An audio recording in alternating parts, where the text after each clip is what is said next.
আসসালামু আলাইকুম রহমতুল্লাহি ওয়া বারাকাতুহু। হিন্দু ভাই বোনেদের প্রতি আদাব, অন্য অন্য জাতির প্রতি আন্তরিক ধন্যবাদ। আমি আজকে আপনাদের মাঝে আরেকটা টিপস নিয়ে এসেছি। সেই কেউ টিপস বলে, কেউ তকদির তদবির বলে। সেটা হচ্ছে আপনাদের এখানে লেখা আছে যে কোন দিন সন্তান জন্ম হলে জেদি হয় এবং প্রথমে পাপ কাজ করে, পরে আল্লাহর কাজ এবং সৃষ্টিকর্তার কাজ বেশি করে।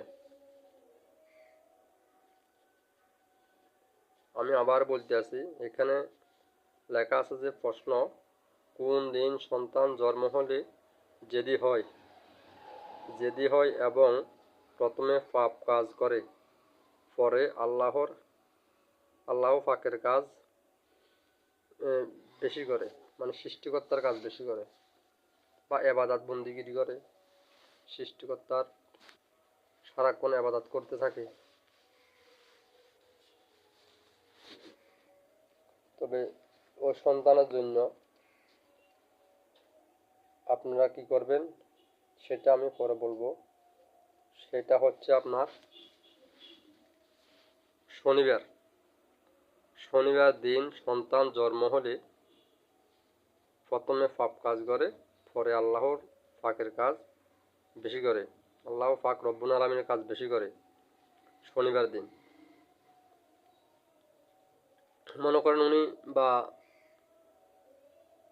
25-30 বছর পর্যন্ত বা 20 বছর পর্যন্ত পাপ কাজ করবে বেশি, এরপরে সৃষ্টিকর্তার কাজে আগ্রসী হয়ে যাবে। ঠিক আছে, সেই জন্য করতে হবে, এটা জেদিই হবে, অত্যন্ত মেজাজ মানে উচ্চাট হবে, বদমেজাজি হবে, বুঝছেন, জেদি হবে, যেটা মনে করে সেটা করবে। সেটার জন্য ওনাকে একটা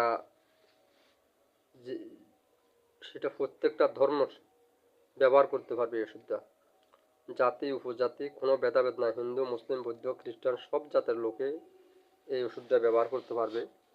সেটা হচ্ছে আপনি কি করবেন, যেই বাড়িতে যেখানে দেখেন আপনার সাদা লজ্জাপতি হোক আর লাল লজ্জাপতি হোক, কেউ লাল বলে কেউ কালো বলে, লজ্জাপতি হোক, শনিবার কিংবা শুক্রবার দিন মাগরিবের পরে, সন্ধ্যার পরে, মানে সন্ধ্যার